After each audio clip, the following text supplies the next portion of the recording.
We have on board Radhika Gupta, MD and CEO Edelweiss AMC. Radhika, welcome to the ET Money Show. And I think this will be your first Children's Day after the newborn.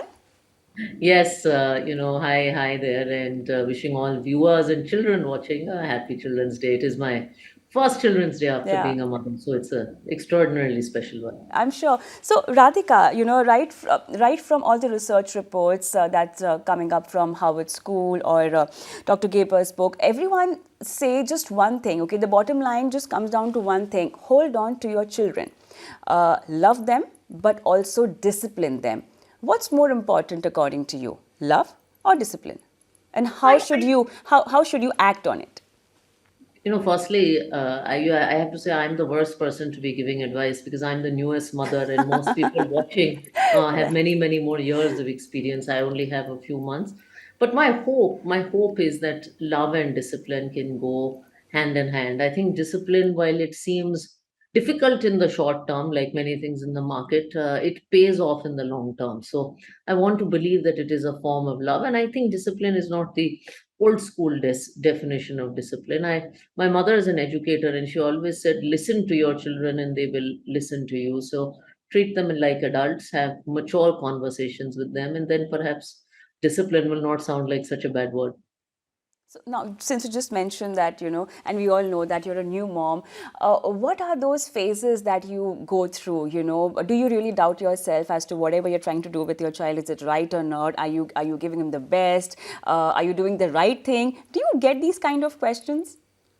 I think everyone does, but early on, after I had delivered, my mother told me, I think, the best piece of advice that I've heard. And she said, no mother in the world, however educated, uneducated, rich, poor, will ever consciously do anything bad for your child, for their child. And I believe that's true. I don't think you would do that out of being a mother. Now, inadvertently, sometimes we don't have enough time, sometimes we make mistakes, but the intent is always so pure and good.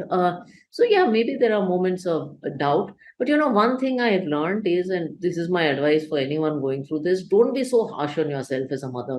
The world judges women and mothers already too much. So the least we can do is not judge ourselves. We can't be bad mothers. Mother can't be a bad. So what kind of a mother you think that 10 years down the line you will be, like a cool mom or a strict mom or a friend mom? What kind of mom? I hope to be 10% of the mother that my mother was to me, which is a friend mom, a mom who believed in her child's potential more than I did and worked with me to realize her potential. A mom who still spends 1 hour a day talking to me. A mom I can talk to about anything. So I hope to be some percentage of what she was. Radhika, a lot of times the kind of queries that we get from our viewers, the first important goal of their life is their child's education, and then comes the marriage part. It's very nice that they plan to have an investment portfolio and a goal for the better future of their child. But then it's also important that you teach your children about investments. Okay, a lot of us have grown up knowing about saving, but investments, I think, once you start exploring, you get your first job. That's the time when you come across these investment avenues. How, according to you, can a parent, start teaching their kids, maybe in smaller fractions, things about investment, importance about investment? Your life revolves around finance and investment all the time. How do you plan to teach your child this? The first thing I want to teach my child, and I think today our children are fortunate to grow up in an abundant India. My parents' generation grew up in an India of scarcity.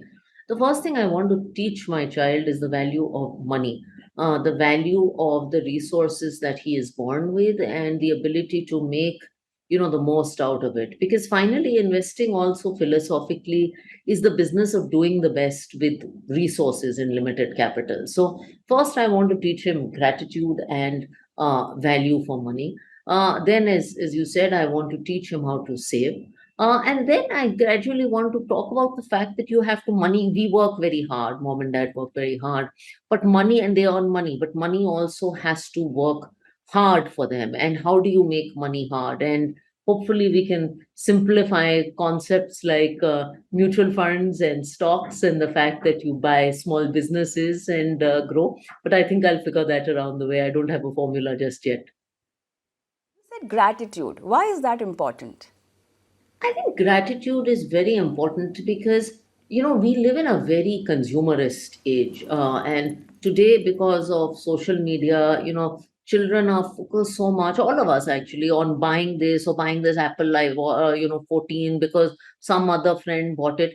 I think it is important to realize that there's a certain amount that's enough, that, you don't have to compare with people who have more than you, because there are so many people who have less than you. I think once you understand that there's a sense of enough, then you will learn to save. How will you learn to save if you don't have a sense of what is enough? Then there'll only be wants and needs.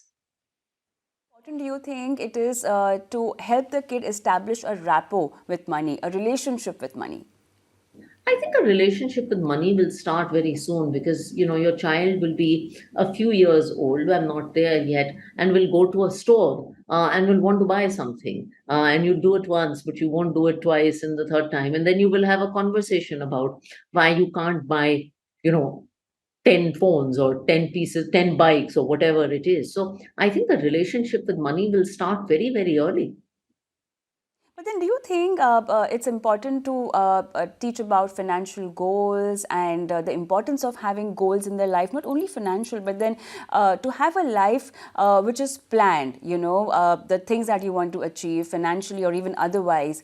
How can you ensure, how can you get that in a daily habit for the kid? I think planning is very important. Even, and it's not just about money. See, I think I was a student, and I remember one of the things that my mother did with me as I grew up, school schedules are very demanding, their exams, their projects, and all of that. And she would have help me plan my week. Like today, after you come from school, you're going to do this.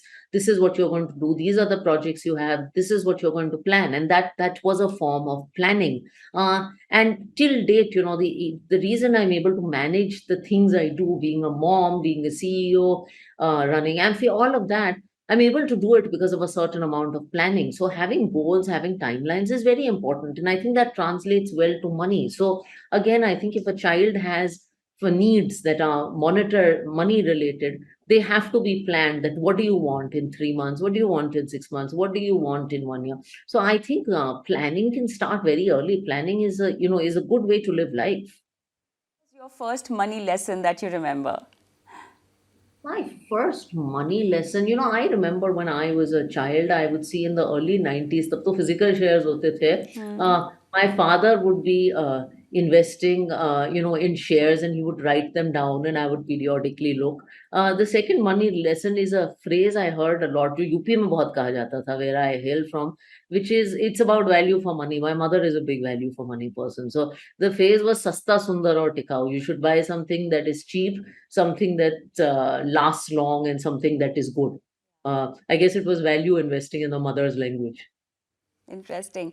Okay, tell me something about the concept of delayed gratification. You think it's important to teach your kids that, and how do you do it?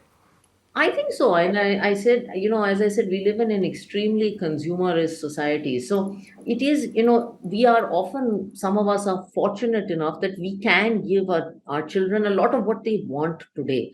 But I think the great thing about delayed gratification is if you plan a goal and you work towards it, it inculcates a sense of discipline. Say tell a child when they're a little grown up that a year later, I'm going to buy you this if you've done XYZ things. Then there's a sense of motivation, there's a sense of goals, there's a sense of wanting to work towards something. And when you get it, there's a sense of achievement for working towards it. And it transitions, I think, very well towards the real world as they grow up. Radhika, one thing, that usually happens in India, and especially if you talk about middle class families, they don't really discuss about earning more money. Do roti, kapda, makan. That is enough. How do you teach your kids that you can explore further, and for that you need to invest better? I think we need to have conversations about money and about generally. I wrote something in my book about the importance of ambition and the importance of voicing ambition. हमारे यहाँ there are, आपने रोटी कपड़ा मकान का you mentioned, there are also things like, जितनी चादर है उतने पाँव फैलाओ, all of these things. And I think these are constraining thoughts. So I would like my child to grow up with the belief that they can accomplish anything, that there is a sense of ambition, because I really believe that India has limitless opportunities, no pun intended. And I would like my child to believe that investing enables dreams. I think in my case, I was able to save quite a bit in the early days of Wall Street after I started my first job. That enabled me to come back to India and do my startup, and then finally my whole journey, went ahead from there. So investing is an enabler to dreams, and it is important to have large dreams and aspirations. And I think a healthy parental relationship is one where you can have those conversations about money. Sometimes they may be unpleasant also. Question to you. What's the investment plan for Remy then? Have you all, I'm sure you're working on it. So what's the asset allocation? How have you planned?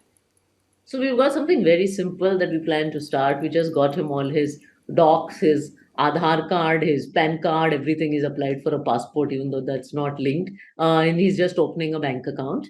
And we are going to start an SIP into an index fund. It's the Edelweiss Large and Mid Cap Index Fund. When I said this a bit a while ago, a lot of people trolled me saying that you're an active fund manager and you're investing in a passive fund. The reason is, he's a baby and we're going to invest for an 18-year horizon at least, or maybe 21 years till he turns old enough. And over that period, you don't know which AMC, which fund, which scheme will do well. So a simple index fund that's 50% large cap, 50% mid cap basically gets the growth of India, I think will solve most of his problems. So we're just going to start with an SIP into that. Eventually we'll build it. He has risk appetite because of time horizon. So I'm sure we may add some mid and small cap index fund. We are launching a couple, so we may add that. He probably will want to go abroad for his college education, and the currency does depreciate. I think the rupee was 40 when I went to Wharton, and now it's 80. So we may do an international fund, but that's all layering. I think we just started with we're going to start with a simple SIP into a large and mid cap index fund and take it from there. Right. So that's a good luck wish for Remy's portfolio. But then one last question, because since you mentioned starting his investment into index and going the passive way, why do you think investors are really picking up on passive investing now in India? I hope it's, and we run the largest debt passive book in the country, launching a bunch of equity passives. I think it's a movement that's here to stay. I think people like the simplicity of the proposition.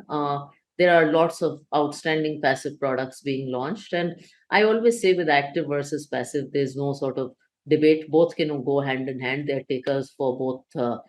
Fine Italian cuisine and Pizza Hut or Domino's or whatever floats your boat. So I think both can go hand in hand. I think they're good products being manufactured. People like the simplicity of the proposition. And I think you can get everything from an international passive fund to a 15-year debt passive to a mid-cap momentum fund. So there's a lot of variety out there as well. All right, that will be all. Thank you so much for being a part of this extremely special segment today on Children's Day, Radhika Gupta, and all the best to you. Thank you so much. Thank you.